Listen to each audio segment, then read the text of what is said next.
Hello, everyone. This is Adam from Appalachia, and you're listening to Kerry Parker's Firewalls Don't Stop Dragons podcast.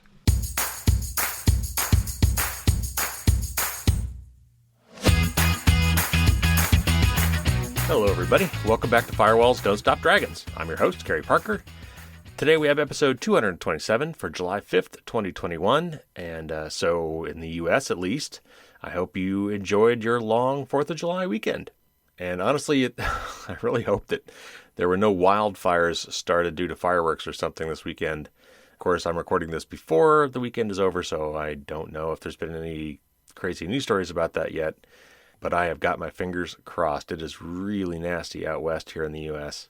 and Canada out west too.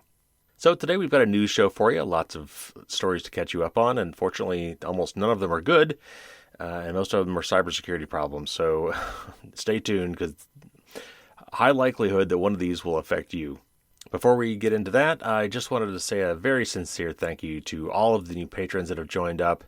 The Challenge Coin promotion was a big success, and it has come to a close. Now I've got plenty of coins left, so I'll probably do another one of these, if I had to guess, before the end of the year. So stay tuned. There will be other opportunities to get one of these really cool coins.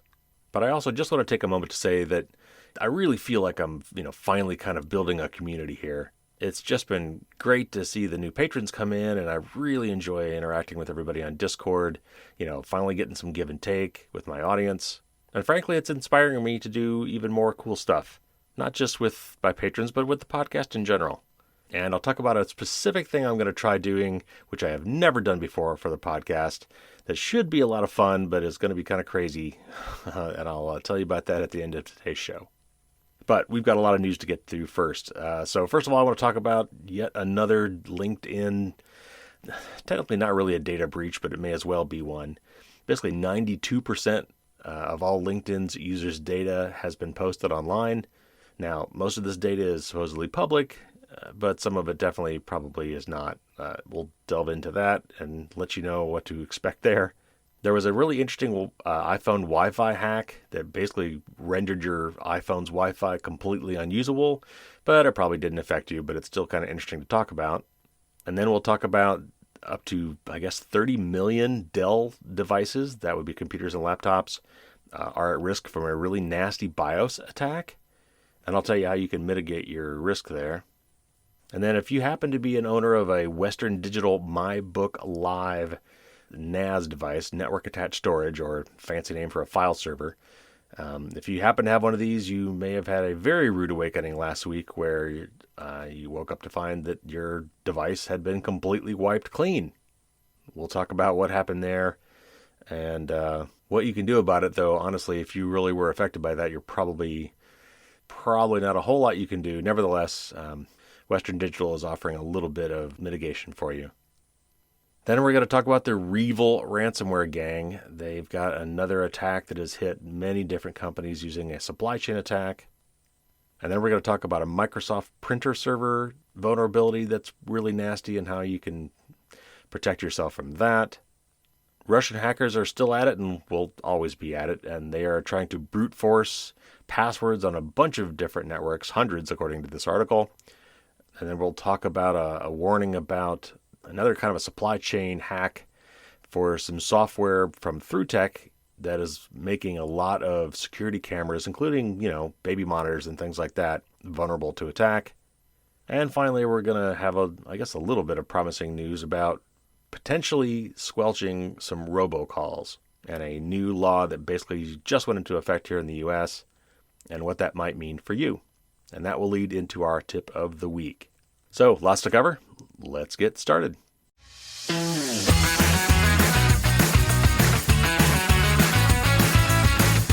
All right, first up, LinkedIn has been hacked yet again.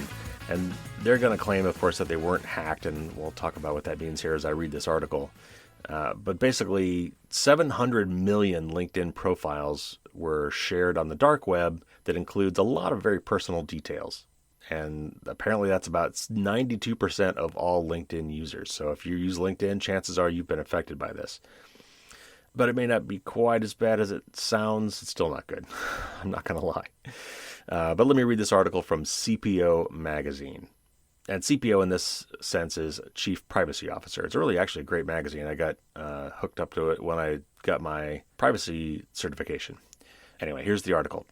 Another social media platform API, and API stands for Application Programming Interface, has been abused for data scraping, this time the one belonging to business networking giant LinkedIn, which, by the way, is owned by Microsoft now. A listing offering 700 million LinkedIn profiles appeared on an underground hacker forum, and reporters with privacy news site Restore Privacy, which is a great site, verified that a sample of 1 million of these profiles was legitimate. The profiles appear to mostly contain public-facing information, but in some cases have included geolocation data and may have also included contact information that was only meant to be accessed by authorized contacts on the site. LinkedIn confirmed that their API was used for data scraping at this scale, but says that some of the included information was from outside of the site. LinkedIn claims that, quote, no private information, unquote, is to be found among the most recent collection of its profiles, but some of what was leaked appears to be items that were not intended for the general public. The sample of 1 million LinkedIn profiles was found to contain full names, LinkedIn usernames, and profile URLs, email addresses, phone numbers, physical addresses, geolocation records, gender, and usernames for other social media accounts. The geolocation data likely came from GPS tracking of mobile device users who logged in through the app, which, by the way, is another reason I don't like to install a lot of these apps on my phone. I'll just go to the web interface. At least I can't get access to all my phone data. As is the case with all large-scale data scraping of this sort, the primary risk to LinkedIn users is that the information will be put to use to craft convincing identity theft and phishing attempts. The hacker offered the data for $5,000, but the price usually comes down on combination files such as this as they are distributed more widely. Tim Mackey, principal security strategist for Synopsys Software Integrity Group, expects an increase in API data scraping given that it is easy and can be converted to cash. And this is a quote from Tim Mackey. He says, quote, from a user's perspective, there's no difference between a data breach where company servers were hacked and someone misusing an API to obtain their data. Data loss is data loss, and attackers will find the simplest way to obtain the data that they need to fund their operations. As successful attacks on infrastructure become more difficult to execute, attackers will naturally shift their focus to abusing legitimate access methods like APIs provided by businesses to access data. Where legitimate users care about terms of service, criminals won't. This is an important detail for anyone exposing an API on the internet. It's only a matter of time before your APIs are discovered and abused. So the key question then becomes, how quickly can you detect abnormal usage and take corrective action? The more powerful your API, the more attractive it will be to criminals, unquote. It's still unclear at this point as to how all of the quote-unquote extra information that LinkedIn claims came from other sources got into the collection of LinkedIn profiles. A screenshot posted by Restore Privacy of the hacker's source file shows fields that are not listed in LinkedIn's documentation of what is generally available through the API, such as inferred salary. This raises a couple of possibilities. One is that the hackers may have had access to a higher-level API for perusing LinkedIn profiles that is not available to those outside of the organization. Another is that the data was actually obtained from a third-party data broker, something that LinkedIn would probably not like to admit to. While data scraping is against LinkedIn's terms of service, there is no real penalty for it besides the potential banning of a paid marketing account that has access to the API. Since users technically quote-unquote volunteered this information to the service, civil penalties are also highly unlikely.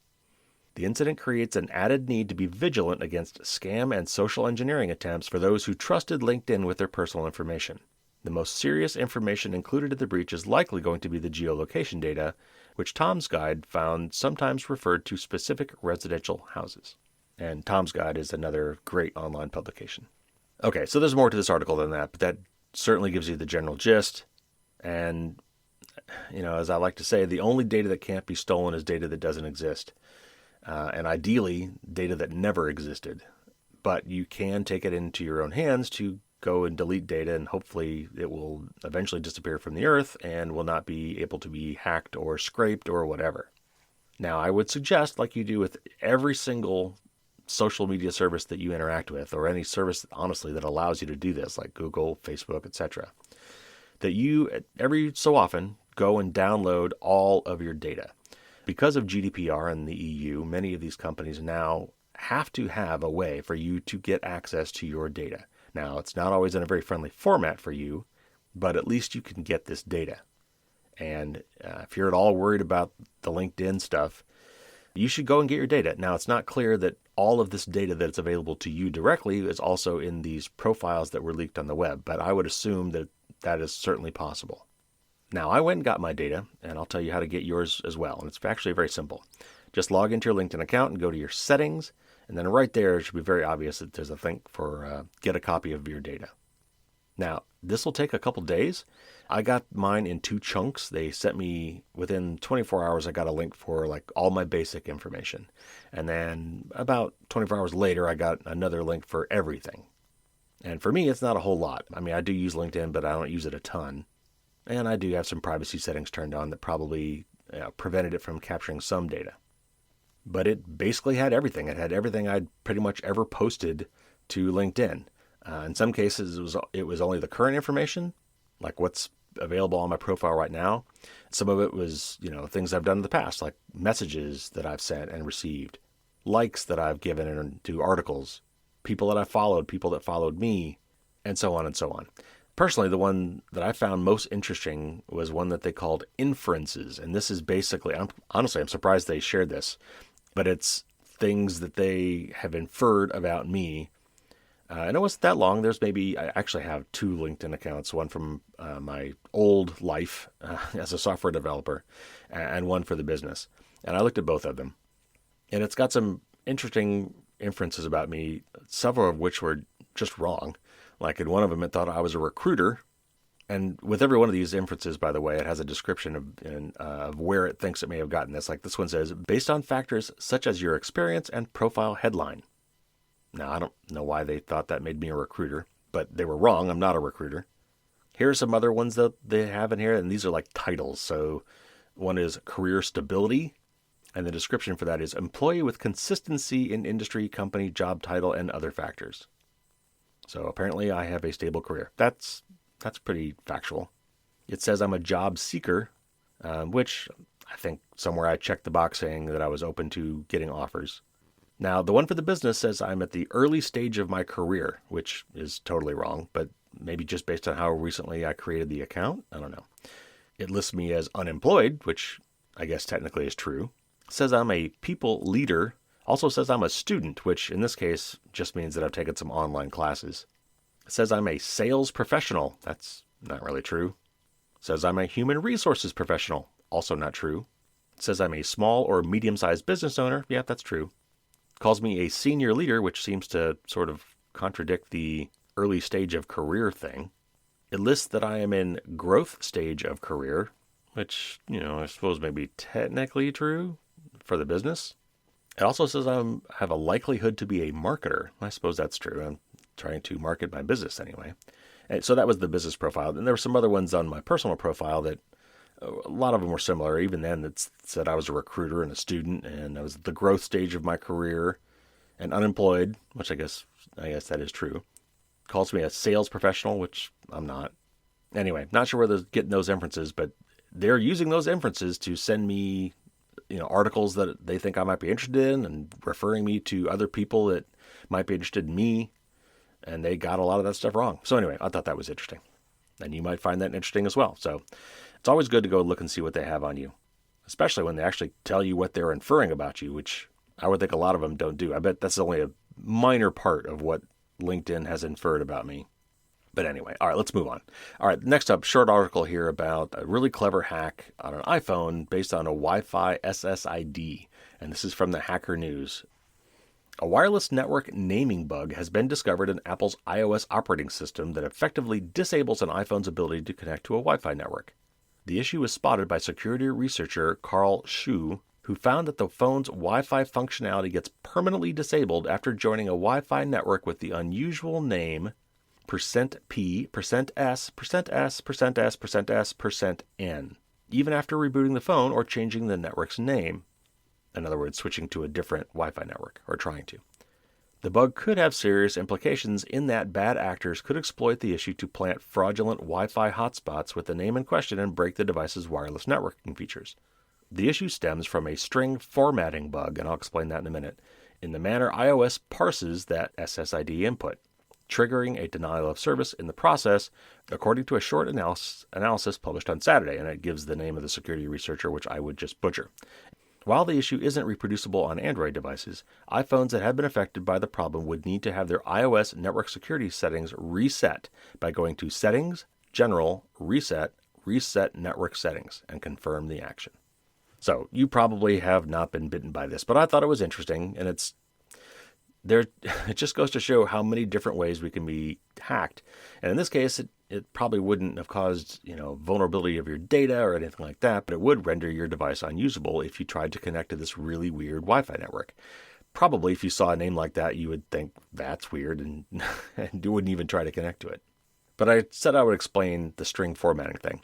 If you've ever coded in C or perhaps even Perl or Python or some other ones that kind of use the same coding syntax, when you're trying to print a string in a fancy way, that is, you're trying to output some phrase or string of characters or words or whatever to the screen or to a terminal window or something like that, the C computing language that's been around forever gives you these little formatting strings that let you kind of tell the computer, how it should interpret the characters that you're about to give it. So in the thing, you might say, "Hi, my name is %s," and that is your control string. And then that %s you would replace with a variable, and so maybe you replace it with Carrie or Joe or Jane or whatever. But that string basically tells the computer you're going to print out these words, and where the %s goes, you're going to replace that with whatever data I give you. So in this case, it's got %p, %s, and %n. So p in this case is for a pointer, software pointer, which is a long integer that's basically a memory address. %s is a string, and %n is really a goofy thing. You might be, if you're semi-familiar with coding, you might think, oh, that's just a new line character or a line break. No, %n is something even weirder than that. It's the C language is nothing if not powerful, and it allows you to do really horrible things if you're not careful, which a lot of programmers like.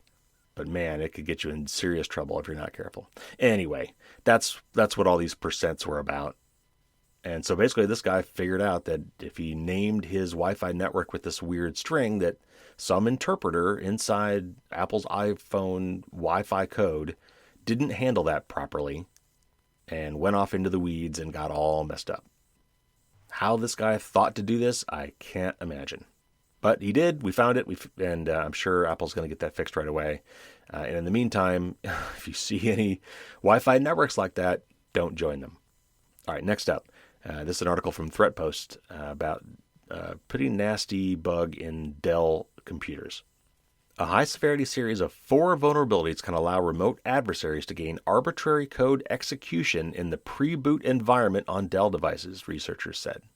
They affect an estimated 30 million individual Dell endpoints worldwide. Now, let me stop for a second. So this is from ThreatPost, which is more technical than most. So when they say endpoints, they mean computers. And when they say arbitrary code execution, that's bad. That means that the bad guys can run their software on your computer, which means they can do just about anything. And this is vulnerable remotely, which is the worst kind. Remote code execution, RCE. All right, back to the article. It says, according to analysis from Eclipsium, the bugs affected 129 models of laptops, tablet, and desktops, including enterprise and consumer devices that are protected by Secure Boot.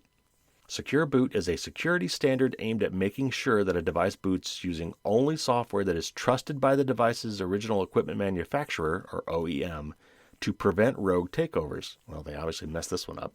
The bugs allow privileged network adversaries to circumvent Secure Boot protections, control the device's boot process, and subvert the operating system and higher-level security controls, researchers at Eclipsium said on Thursday. And this would have been probably last Thursday for you.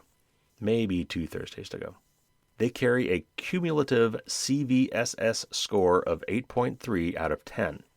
Specifically, the issues affect the BIOS Connect feature with Dell Support Assistant, which is a technical support solution that comes pre-installed on most Windows-based Dell machines. BIOS Connect is used to perform remote OS recoveries or to update the firmware on the device.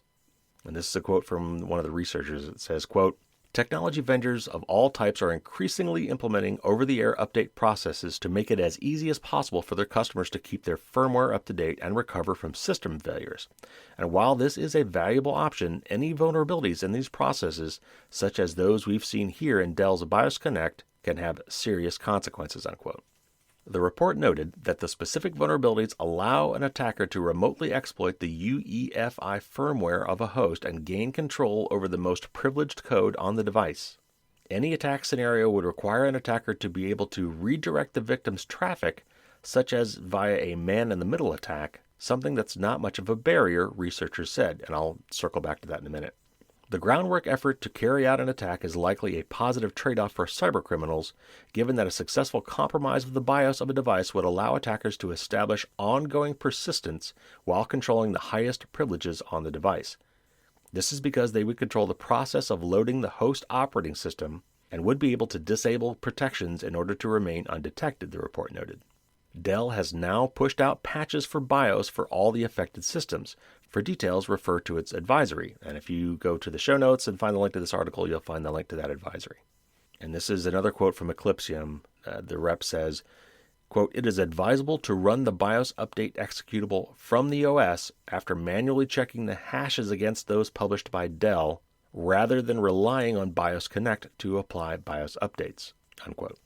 So yeah, obviously, at this point, if you're compromised, then the update mechanism would also be compromised. So I know this was technical, and that's because this is a pretty technical attack. If you've got a Dell device, you probably should go look at this article, or maybe you probably got an email from Dell on this already if your device is registered, which it should be.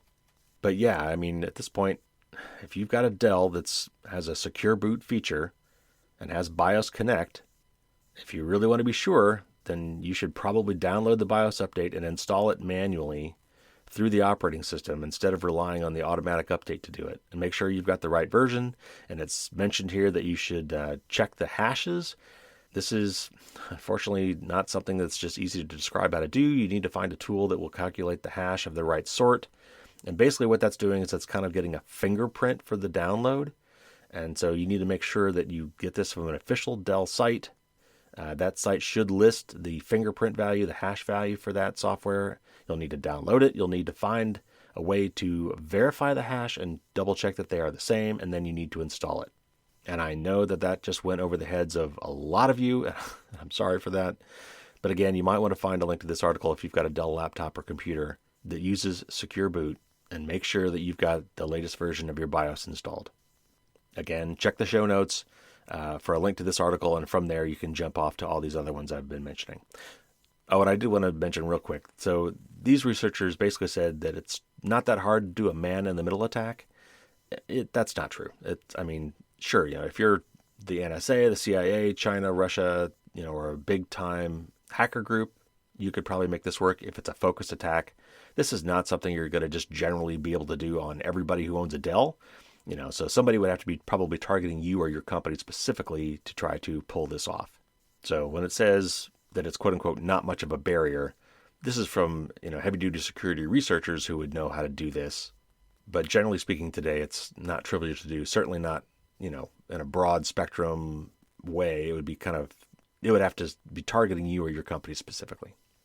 All right, moving on. This next one could affect a lot of you. This is about Western Digital MyBook Live devices. These are backup file servers that you use for storing files or backing up files. And this particular story is about a device that has been end-of-lifed, something that they've stopped supported a long time ago. So it may not affect you, but if you've got one of these things, you definitely need to listen up. All right, here's an article from Apple Insider. Those who own devices in Western Digital's MyBook Live line woke up on Wednesday, and this I think was last Wednesday or the Wednesday before, to find their devices have been wiped clean in an attack being attributed to malware. Western Digital customers worldwide are discovering that years of data have been wiped clean without a trace and seemingly factory reset. Additionally, users cannot log into their devices with their user set passwords or the manufacturer's default password. The issue is currently known only to affect MyBook Live devices, which saw their final firmware update in 2015. The devices were sold from 2010 until 2014, but have been discontinued since then. So basically what that means is these are older devices that Western Digital stopped supporting like 6 years ago. While the issue was initially thought only to affect a few users, more users are taking to the forums to report that their devices have also been wiped. However, it's not currently known how many users are being affected. It seems as though MyBookLive devices received a remote command on June 23rd to begin a factory restore on June 23rd with the script set to run overnight. MyBookLive devices are stored behind a firewall and are accessed via the MyBookLive app or through internet browsers. Some users suspect that Western Digital servers were hacked, allowing a bad actor to send out a remote factory reset command. Western Digital told Bleeping Computer that they were investigating the attacks but do not believe that its servers are at fault. Instead, they suggest an unpatched vulnerability is the cause of the problem. Currently, this attack is suggested to only be destructive in nature. There have been no reports of any party asking for ransom. It appears that Western Digital knew about the security flaw well before the recent exploitation. Western Digital forum user The Tick reports finding reports of the vulnerability that allows for remote command execution as far back as 2019. Years earlier, Western Digital told Wizcase, W-I-S-C-A-S-E, that they were no longer responsible for MyBookLive devices. At the time, the company considered them to be quote-unquote legacy devices, since they had been discontinued years prior. To prevent further data loss, Western Digital advises users to unplug MyBookLive devices from the internet as soon as possible. And I assume by further data loss, they mean more people being affected, because if you've been affected, all your data was lost. So there has been an update to this, also from Apple Insider, where Western Digital has some sort of response to this, and let me read that next. Customers who were affected by the MyBookLive device attack will be eligible for data recovery services provided by Western Digital and a trade-in program that will allow them to upgrade to a supported MyCloud device. Western Digital has come forward and proposed a plan of action to help those who lost data in the June 23rd attack. Customers affected were using legacy devices in the MyBookLive and MyBookLive Duo line. Their devices were remotely wiped by a still unidentified group or groups of bad actors. The devices were introduced to the market in 2010 and received a final firmware update in 2015. Customers who lost data will be eligible for a data recovery service from Western Digital. In addition, customers will also be offered a trade-in program that will allow them to trade up to a currently supported MyCloud device. Western Digital states that both programs will be available at some point in July, with details being announced in the near future. So if you happen to have one of these devices, I would recommend that you register it now with Western Digital if you haven't already. Obviously, if you have lost your data, you're going to want to pay attention to whatever they offer you. Perhaps there is some tool they could provide, a software tool to help you try to undelete your data. And I've talked about this before, but basically, depending on how you delete data, a lot of times it's very recoverable. Often what you really do when you're trying to delete data on a hard drive is all you do is mark that data as no longer used. It doesn't actually disappear unless you actively write over that data somehow. So if all this software did was say, okay, mark this entire hard drive as empty and ready to be written over, then really all the data that was there is still there and perhaps recoverable with the right software tool. So if this happened to you, don't give up hope. You might be able to get your data back, and look for that notice from Western Digital on how to do that. All right, so here's a couple things that article didn't talk about. Obviously, it heavily implied that these are really old devices, so, maybe people shouldn't be using them anymore. They stopped supporting them 6 years ago. But here's the thing. These devices probably still work just fine. I mean, they physically will store your data and regurgitate it back to you on request. That's a working storage device. So why would anybody spend the money to replace that when it's working? But here's the problem. Today, when all these devices are now cloud connected by default, like that's how they function in a lot of cases, that means that they're still vulnerable, even after they're quote unquote no longer supported. And, Western Digital is a big company. They've got a brand to protect. Honestly, they really should be, I think, doing more here to protect people. Now, this is another reason why you definitely want to register your products, because they probably did send out an email, which I suppose you could be ignoring, but it would say, hey, this is no longer being supported. There's no more software updates. And that honestly should be your cue to replace it, because at this point, even though it's still functioning, if it still connects to the internet, it's vulnerable and not going to get patched. And in fact, in this case, Western Digital was made aware of a hack, a vulnerability on this that they just did not fix in 2018 because that was 3 years after they had said they were no longer going to support it. And so these things, for at least for 3 years now, have been out there, and if they've been connected to the internet, have been vulnerable to this. In fact, and this is really crazy, I've actually even heard that many of these devices, I think someone did a quick scan of the internet looking for how many of these devices are available on the internet, which it's something you can do if you know how to do it. And there was, I think, over 5,000 of them that they found. I'm not sure when that was run, but many of these devices were vulnerable and available to be hacked, and probably already were hacked from what I heard. So this was almost like a dueling bad guy scenario where they were hacked once and some other bad guy came around and unhacked them by basically wiping them clean. So again, the upshot here really for you is that any device you have that connects to the internet for any sort of a cloud service, you need to have that registered and be paying attention to when software updates come out for that device and make sure it gets updated. Honestly, these devices should be required to auto-update. But until that is true, you need to be on top of it yourself. Another option, of course, if it works just fine without connecting it to the internet, you could just disconnect it. But like in this case, I'm sure it was a network drive, meaning that if you wanted to connect to it just from within your home local network, it needed to be on the network. And some function inside of it was also phoning home. And by the way, these devices that were end-of-lifed 6 years ago can still be bought brand new off Amazon. I am looking at one right now. Western Digital My Book Live 2 terabyte personal cloud storage NAS for $280. So even when you're buying something new, you need to somehow check to see if it's still supported. But the other takeaway is this. Today, so much of our lives are digital. Things that used to be physical and tangible, real world things like photos and even like home movies on VHS tape and documents, ID cards, tax stuff, financial stuff, medical stuff. They used to be paper documents that we could put in a file cabinet, maybe even put in a fire safe. And, they might get old, they might tear, they might, get worn, they might yellow over time. But, that's pretty durable medium, actually. Now that things are digital, they could be preserved perfectly forever, but it's also binary in the sense that once it stops working, if it's corrupted or deleted or encrypted by ransomware, it's gone. So you need to make sure that you're backing up your data in multiple places. You need to follow the 3-2-1 backup rule. And that is you need at least 3 copies of anything that you can't replace. You should have at least 2 different storage media for that backup. Like, for instance, an external hard drive and a thumb drive or a cloud drive. Different backup technologies, at least 2 different backup technologies for those backups. And at least one of your backups needs to be off-site. That is not like an external hard drive connected to your regular computer or a NAS drive or really even a thumb drive that's sitting next to your computer. Because if your house floods, if it burns down, if a tornado hits, earthquake, if you're robbed, whatever, that all can happen to both those devices, then you're still screwed. So you need to have at least one of those backups off-site, like in the cloud or maybe in a second external drive that you kind of take to work and leave at the office, something.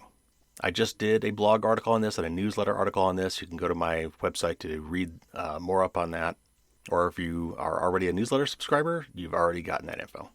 But I just want to make sure I covered that. That's one of the top 5 tips I always give out. Backup, backup, backup. All right, the Revil ransomware group, that's REVIL, is back in the news.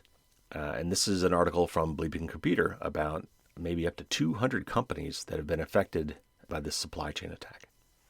A massive Revil ransomware attack affects multiple managed service providers, or MSPs, and their clients through a reported Kaseya, that's Kaseya, supply chain attack. Starting this afternoon, and this article is from July 2nd, the Revil ransomware gang, aka Sodino Kibi, targeted MSPs with thousands of customers through what appears to be a Kaseya VSA supply chain attack. At this time, there are 8 known large MSPs that have been hit as part of the supply chain attack.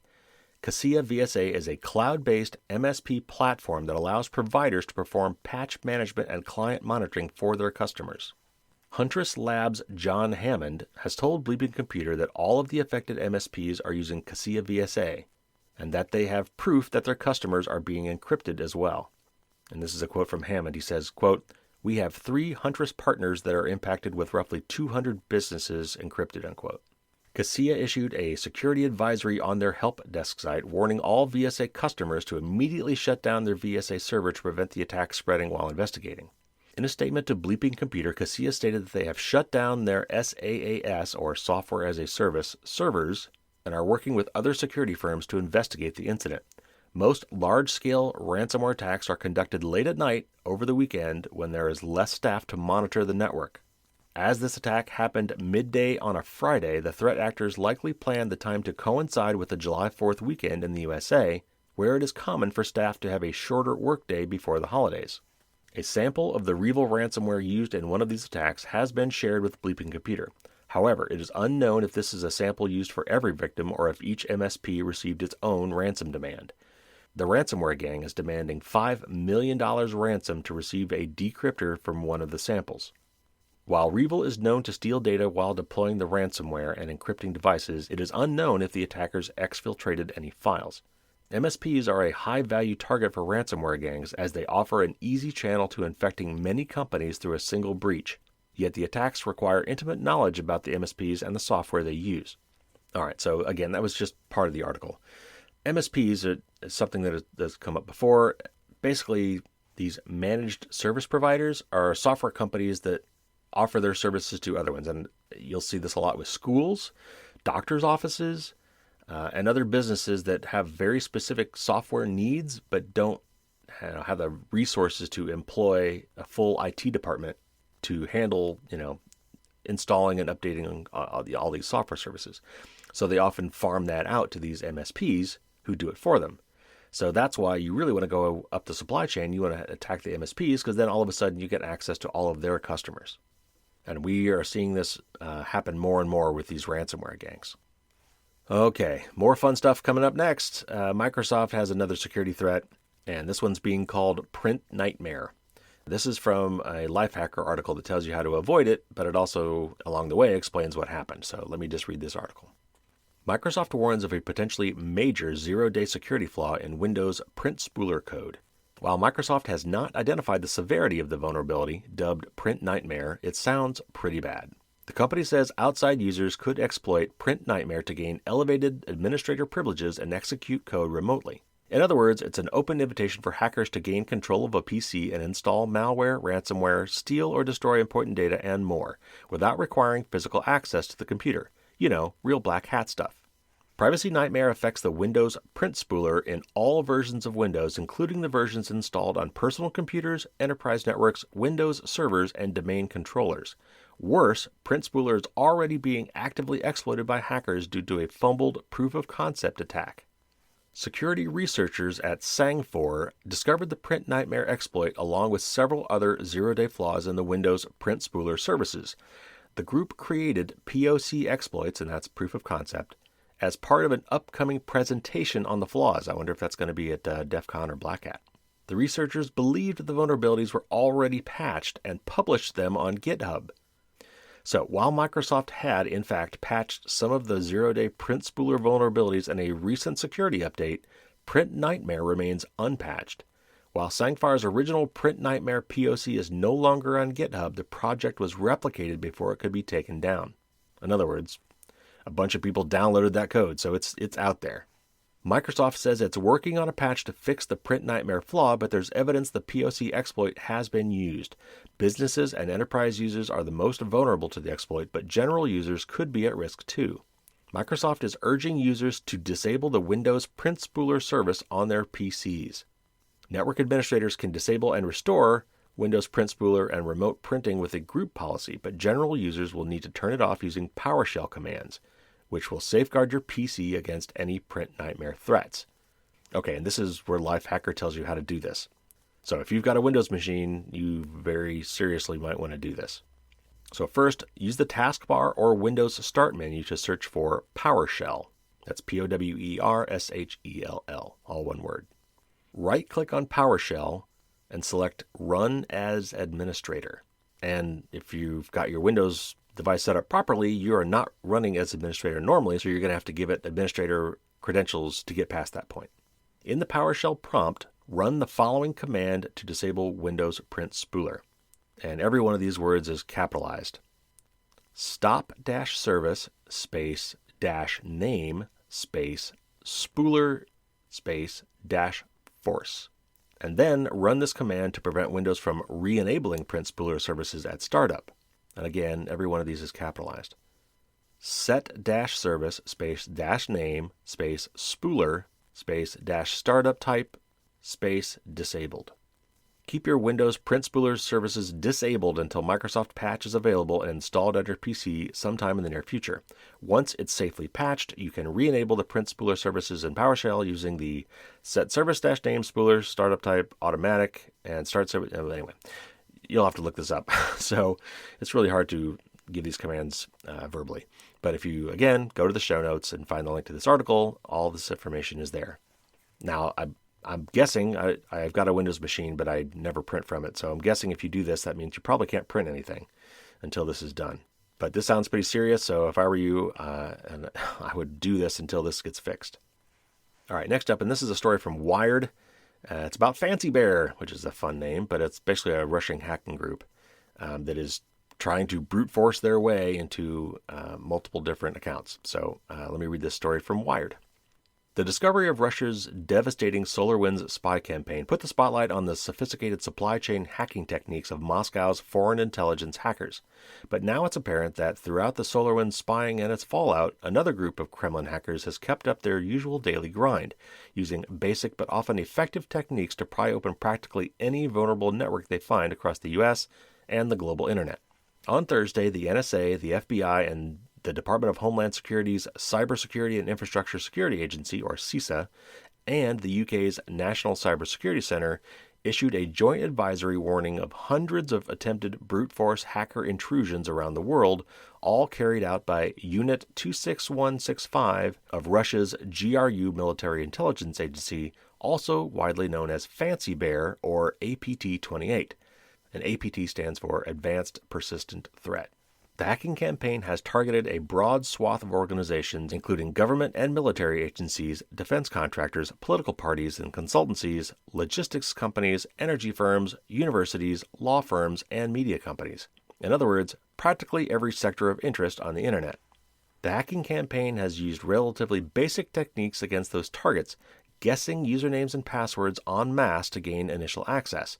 But cybersecurity agencies warn that the Fancy Bear campaign has nonetheless successfully breached multiple entities and exfiltrated emails from them, and that it's not over. The GRU's Unit 26165, more than the SVR intelligence agency spies who carried out the SolarWinds campaign, have a history of highly disruptive hacking. Fancy Bear was behind the hack and leak operations that have targeted everyone from the Democratic National Committee and the Clinton campaign in 2016 to the Olympic International Organization Committee and the Worldwide Anti-Doping Agency. But there's not yet any reason to believe that this latest effort's intentions go beyond traditional espionage, says John Holtquist, vice president at security firm Mandiant and longtime GRU tracker.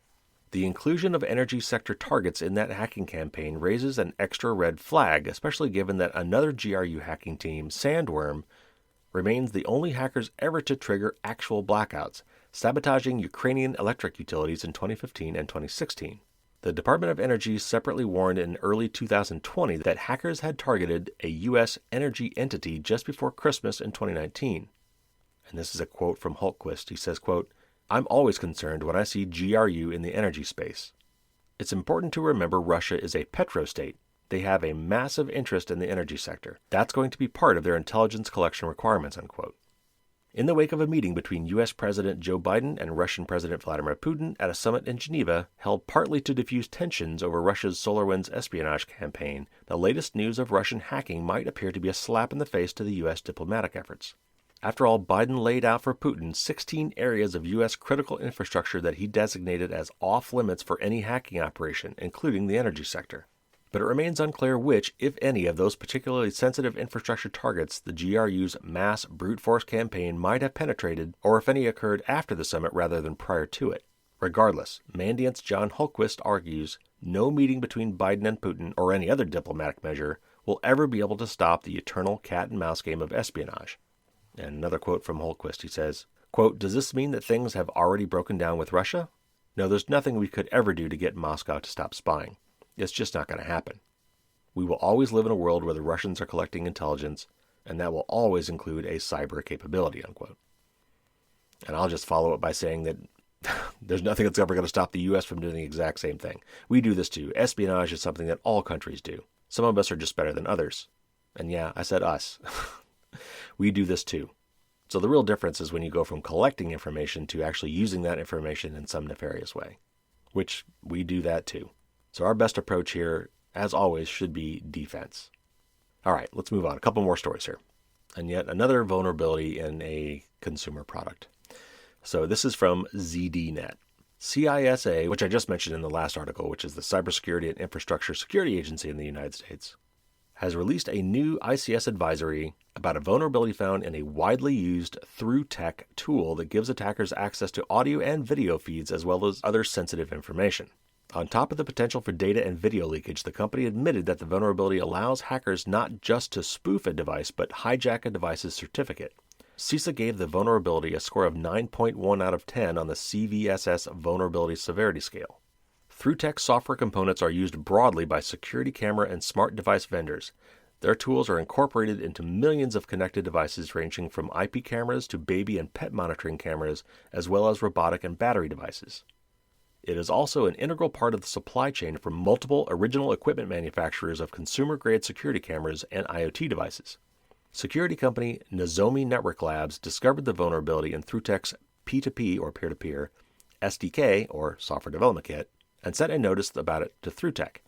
The notice prompted CISA to release its own statement saying the vulnerability was remotely exploitable and was not complex to attack. The P2P functionality allows users to look at audio and video streams through the internet. And this is a quote from that CISA press release. It says, quote, "ThruTech's P2P products do not sufficiently protect data transferred between the local device and ThruTech servers. This can allow an attacker to access sensitive information such as camera feeds," unquote. Now, this next paragraph has a lot of quote unquotes in it. I guess this is ZDNet being a little cheeky. But let me get through this paragraph. It says, in a statement, ThruTech said that they, quote-unquote, discovered that some of their customers were implementing the company's SDK, quote-unquote, incorrectly or had, quote-unquote, disregarded their SDK version updates. They noted that the vulnerability was addressed in SDK version 3.3 and onwards in 2020, but was still a problem for anything up to and including version 3.1.5. CISA added that generally, users should minimize their risks by reducing network exposure for all control system devices and ensuring none are accessible from the internet. IT administrators should locate control system networks and remote devices behind firewalls and isolate them from the business network, according to CISA.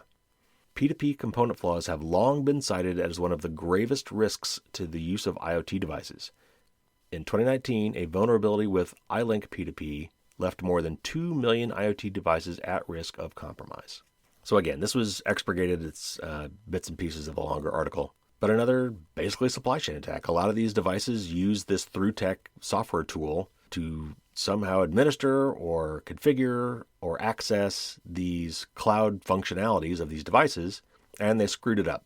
And then they went and blamed everybody who's using the products for not using the latest version of those products, when in actuality it can be very difficult to figure out what version of software tools or libraries or SDKs are used in all of these devices.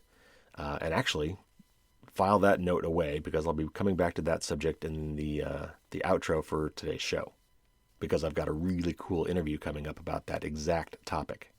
All right, last article, and this will lead to our tip of the week. And this one is about robocalls, which we all hate. It's gotten so bad. I just cannot answer my phone unless I absolutely recognize who is calling me.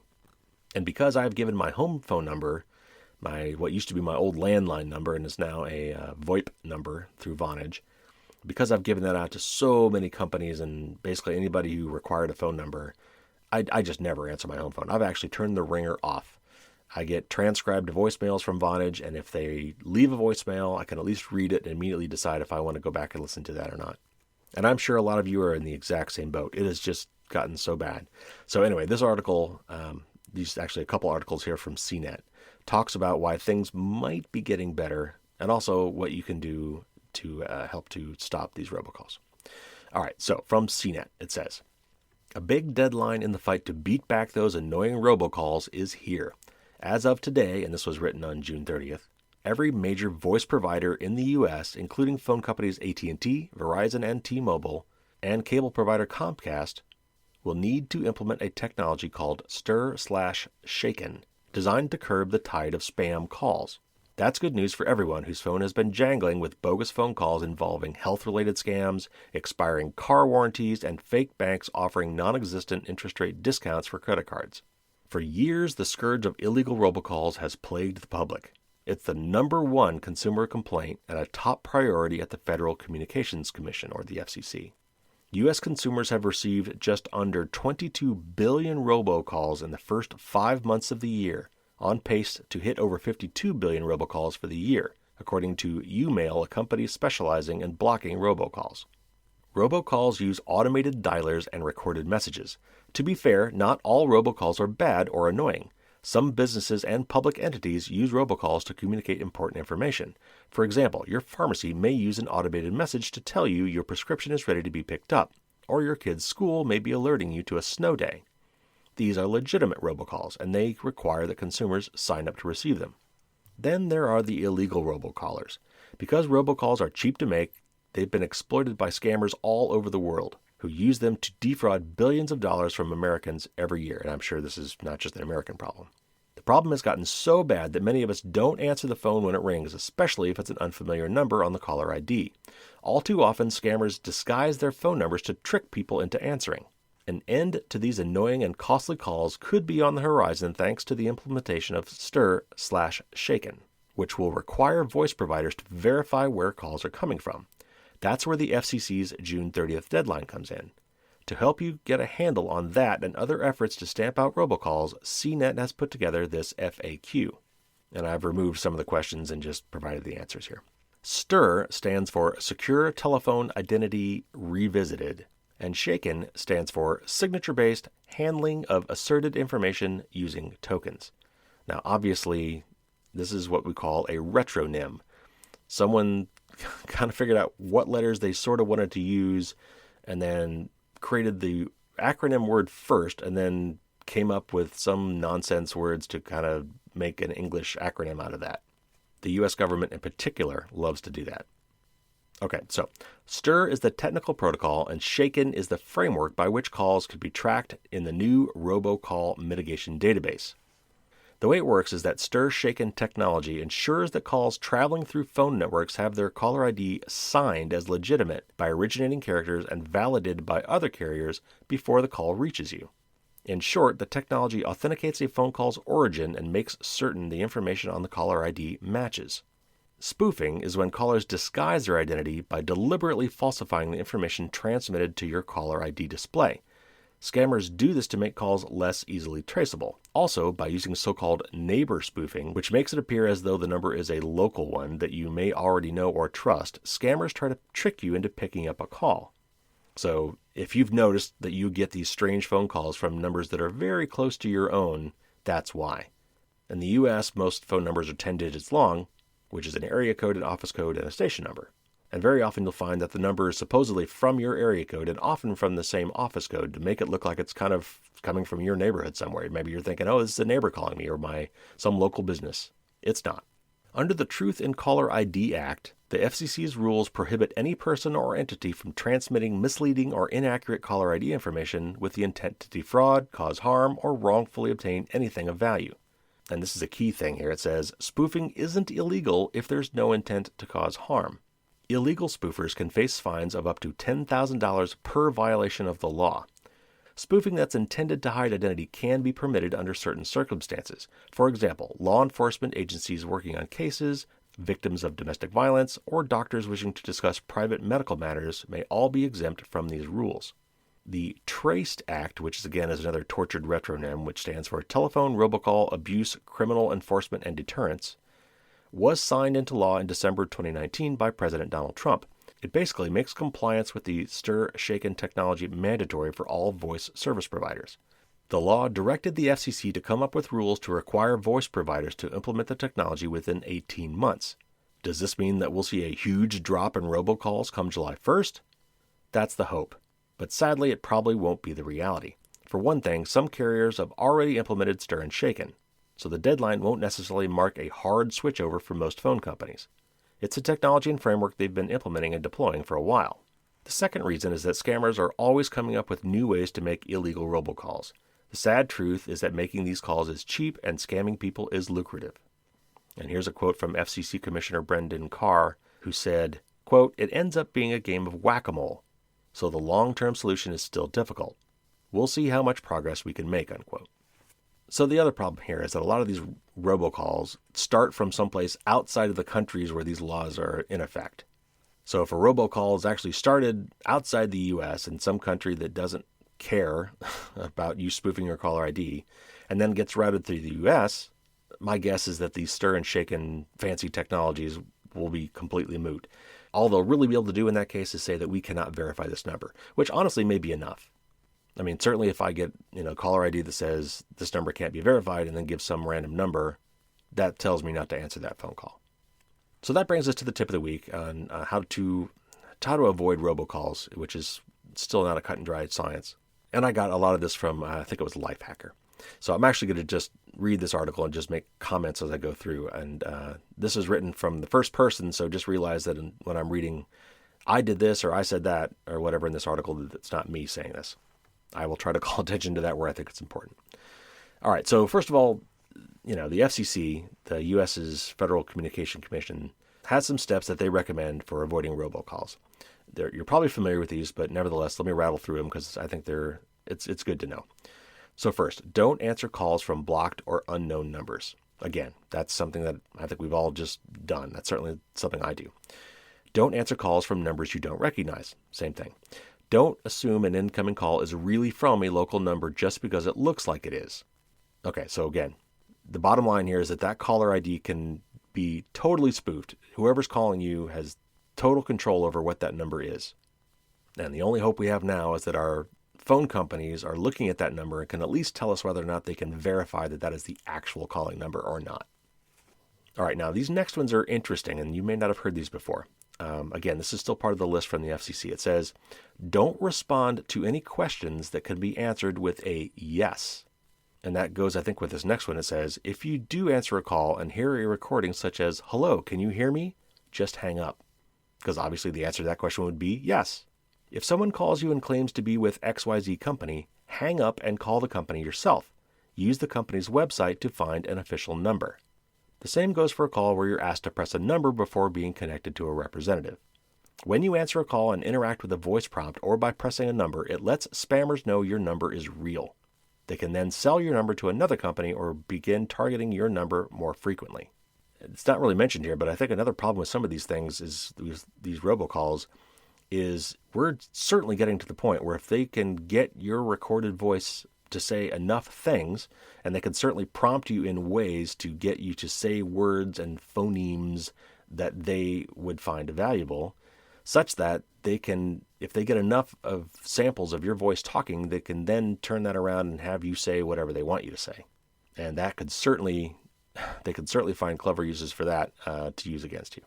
All right, now this article goes on and talks about some other potential services and apps and things that you can pay for to help you screen your calls better and maybe avoid robocalls. I'm not necessarily advocating any of these. I've not used any of these, but I wanted you to be aware of them in case you wanted to look into these yourself, do a little research, and decide if this is something you want to do. I'll probably still inject some opinions about these as we go, but I wanted to finish reading this article and give you some more ammo here in case there's something else you'd like to try. When it first launched, Google's call screen feature arguably went against the FCC's advice by answering and interacting with the robocall on your behalf. However, Google added new features to call screen for its Pixel phone lineup. The feature can now detect robocalls and spam calls and block them before they ever reach your phone.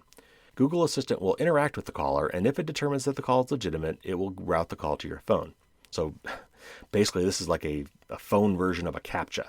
You've got a private digital assistant. You've got two robo things talking to each other.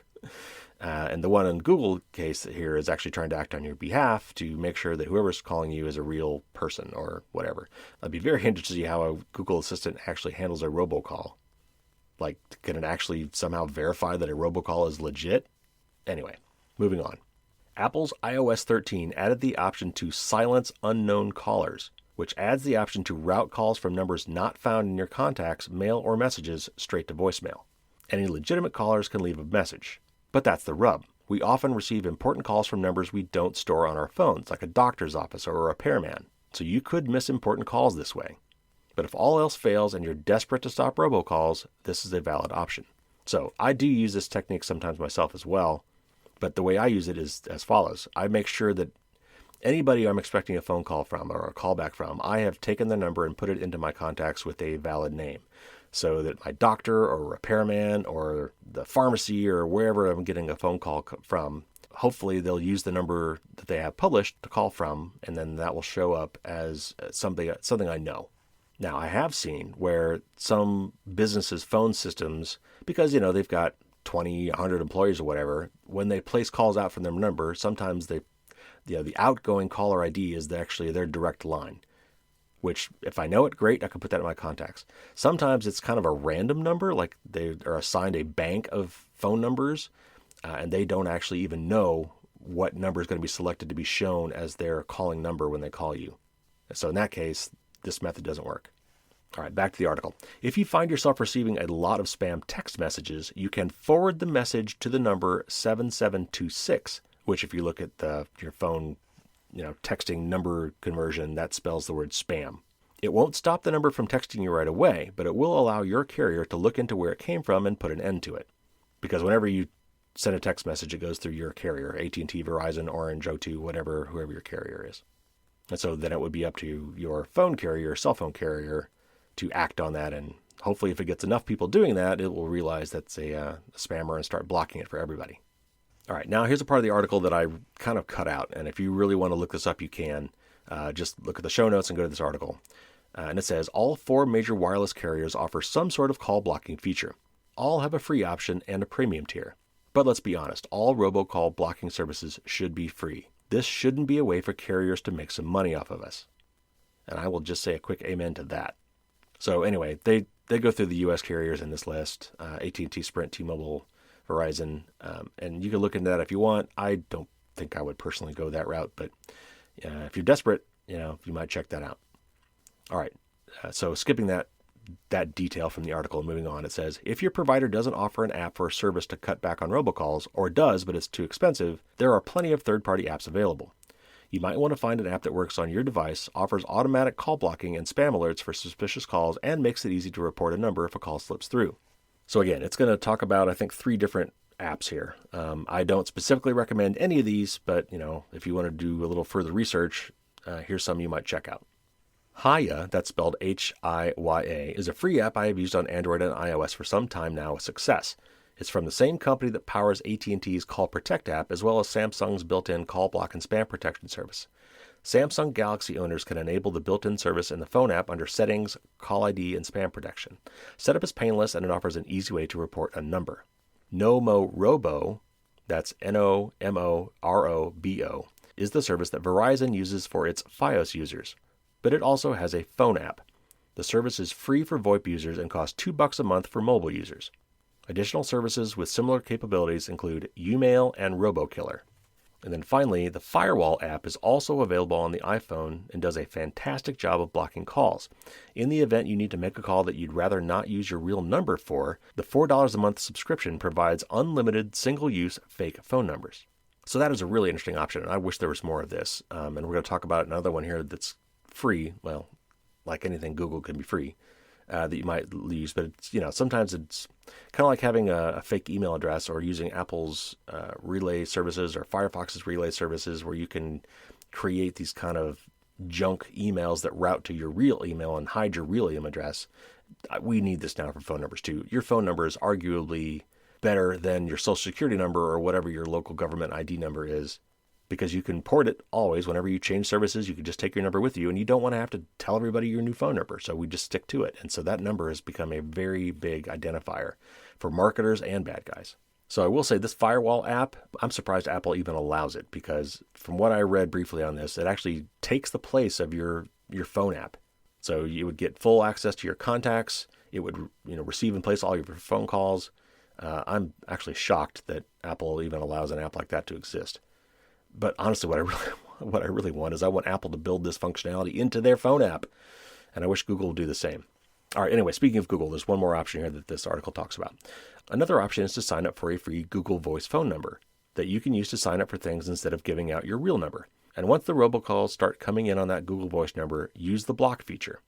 Just know that blocking calls may end up being a lot of work, as robocallers are constantly spoofing different phone numbers. None of the above solutions are perfect, but they supplement the carrier's integration of technology now required to check for caller ID spoofing. So right now you have to do some extra work to keep the number of robocalls you receive to a minimum. Between being cautious about calls from unknown numbers and using a service, paid or free, you can reduce the number of unwanted calls and spam you have to deal with. Again, carriers have started using stir-shaken technology to verify callers, which should cut down on the number of robocalls we all receive. So there you have it, the news of the week and the tip of the week.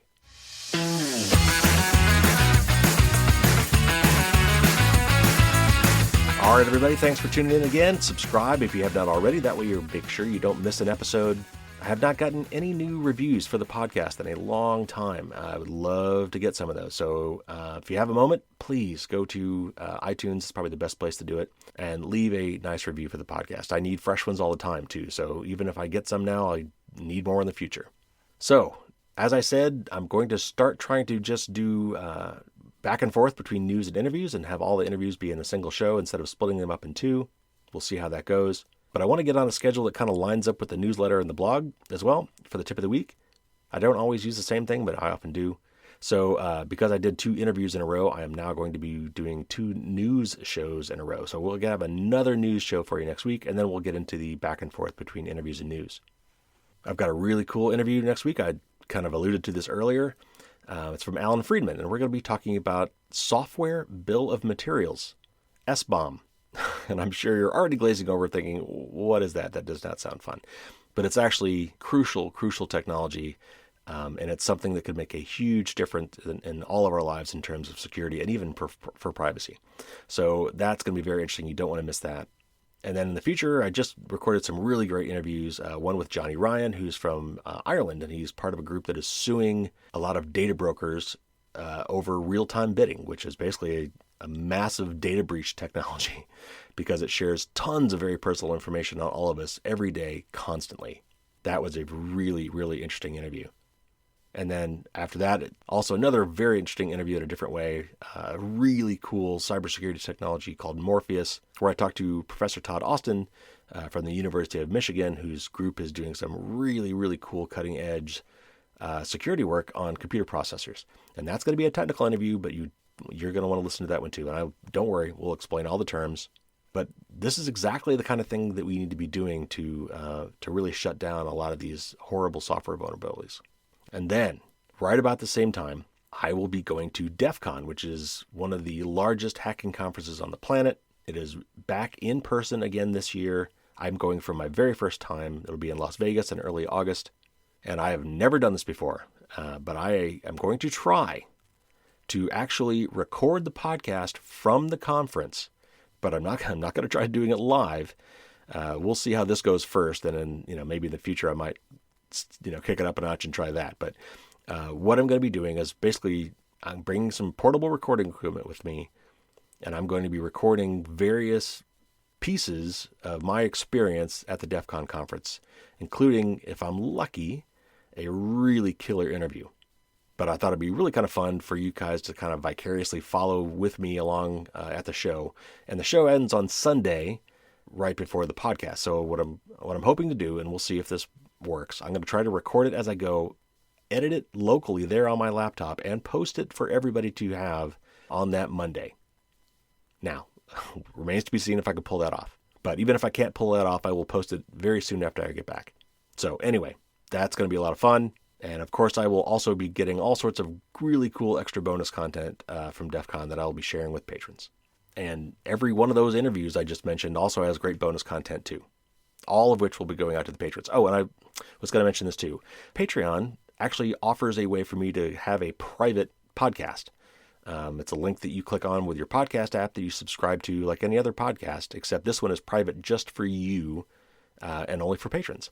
So all this bonus content that I'm creating now, all this extra audio content, either from interviews or from other things, I think I'm just going to put that all into a private podcast, and that'll make it a lot easier for me to distribute and a lot easier for you to listen to. So again, lots of really cool new stuff coming for patrons. But also for the rest of you, these interviews are really great. I'm having such a good time with some of these interviews. So lots of great stuff coming. And again, subscribe if you haven't. That way you won't miss any of this stuff. And if you could, leave me a really nice review. I would very much appreciate it. And if I see them on iTunes, I will read them here on the air. I've got some other knight errants to announce. I'm still waiting to hear back from some of them, but expect to hear some more of those on the podcast coming up, hopefully along with some taglines from them as well. All right, that's going to do it. Again, another news show for you next week. Until then, stay cool, stay safe, get those vaccines if you haven't already, help others to get theirs, and as always, until next week, don't get caught with your drawbridge down.